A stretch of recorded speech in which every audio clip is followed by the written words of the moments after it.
3 dengan mata kuliah akuntansi ingin menjelaskan tentang aset tetap dan aset tidak berwujud dengan anggota Tasya Roswita, Hermonita Mulyanti, Donatus Ramon, Julira, Salsa Kamila, Jan Riyadi, Rapi Aditama, Jahinur Pratama, Arianto, Karli, Anto. Pengertian aset tetap. Aset atau aktiva adalah segala sumber daya bernilai ekonomis yang dimiliki suatu perusahaan yang digunakan untuk menjalankan berbagai kegiatan operasional, pembiayaan, maupun investasi. Secara umum, aset dibedakan menjadi aset lancar dan aset tetap. Berdasarkan pernyataan standar akuntansi keuangan PSAK nomor 16 paragraf 5, aset tetap adalah aset atau aktiva berwujud yang diperoleh dalam bentuk siap pakai atau dibangun lebih dahulu, yang digunakan dalam operasi perusahaan, serta tidak dimaksudkan untuk dijual dalam rangka kegiatan normal perusahaan dan mempunyai manfaat lebih dari 1 tahun.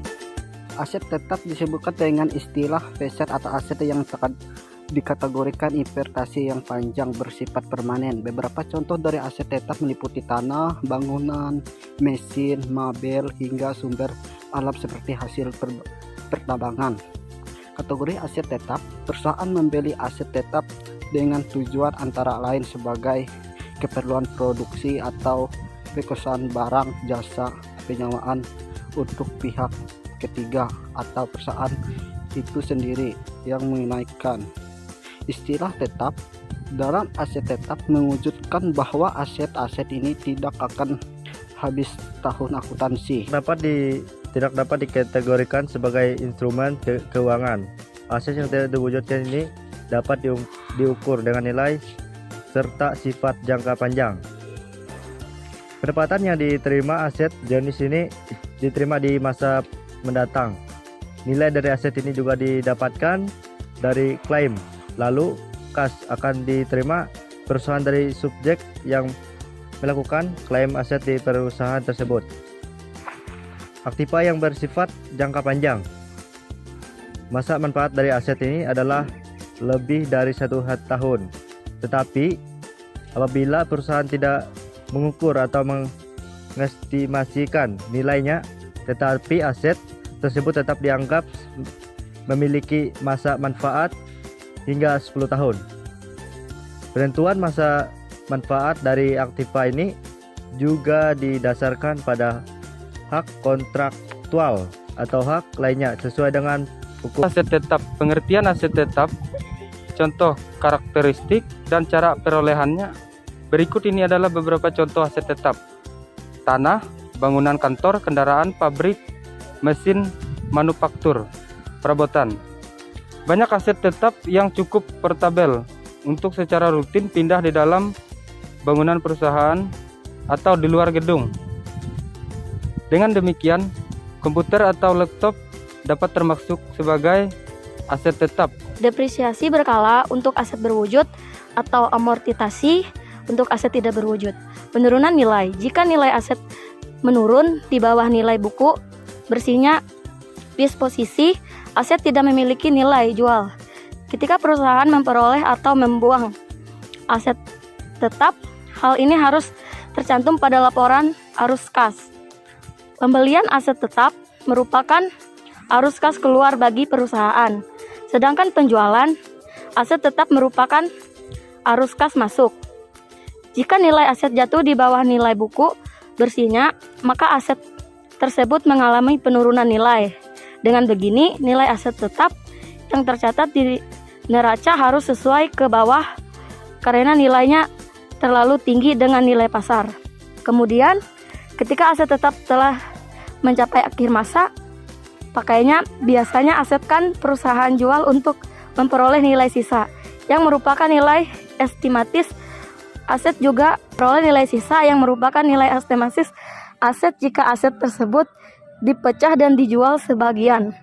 Dalam beberapa kasus, aset dapat menjadi usang dan tidak ada nilai jual. Jika hal ini terjadi, maka biasanya perusahaan akan mendonasikan aset tanpa memperoleh imbalan. Namun, jual atau tidak, aset tetap tersebut harus hilang dari laporan keuangan karena perusahaan tidak lagi menggunakan aset tersebut. Faktor yang mempengaruhi Penyusutan aktiva tetap. 1. Harga peroleh aset. Faktor pertama penentuan penyusutan aktiva tetap adalah harga peroleh aset baik dalam kondisi baru atau bekas. 2. Umur ekonomis. 3. Nilai residu. Aset tidak berwujud. Aset tidak berwujud atau intangible aset merupakan salah satu aset yang sangat penting dan memiliki pengaruh bagi perusahaan, terutama untuk perusahaan besar. Apabila dari namanya aset ini tidak memiliki wujud, bukan berarti aset ini tidak penting dan tidak memiliki pengaruh terhadap perusahaan. Ada aset ini membuat suatu perusahaan memiliki nilai jika ingin dialihkan. Jika nilai aset yang dimiliki nilai yang relatif tinggi, maka nilai perusahaan tentu akan semakin meningkat. Lalu, apabila aset tidak berwujud, dan apa saja jenis berwujud yang dapat meningkatkan nilai perusahaan. Beberapa karakteristik umum dari aset ini tidak berwujud secara nyata tentu sesuai dengan namanya. Aset ini memang tidak memiliki wujud serta eksistensi yang dapat dilihat secara langsung. Tetapi walaupun tidak memiliki aset atau eksistensinya, aset ini memiliki peran yang cukup penting untuk jalannya sebuah perusahaan. Perusahaan bisa mulai berkembang serta memperluas pasar apabila aset tidak berwujud memiliki nilai yang tinggi. Aktivitas tidak berwujud atau aset tidak berwujud itu merupakan PSAK nomor 19 TAI 2002 19.5 revisi 2002, yaitu dapat didefinisikan nilai dapat diketahui dan jenisnya dapat dikategorikan. Tidak dapat berwujud fisik untuk aset tidak berwujud, dimiliki agar dapat digunakan untuk tujuan atau kebutuhan administrasi lain. Sumber daya yang dikeluarkan memiliki tujuan untuk mendapatkan sumber daya yang tidak berwujud. Pengertian dari aset tidak berwujud adalah suatu aset yang tidak terlihat wujudnya tetapi memiliki nilai bagi perusahaan serta umur ekonominya lebih dari 1 tahun. Keberadaan dari aset tersebut juga memiliki pengaruh dalam dunia bisnis, terutama dengan jangka waktu yang panjang.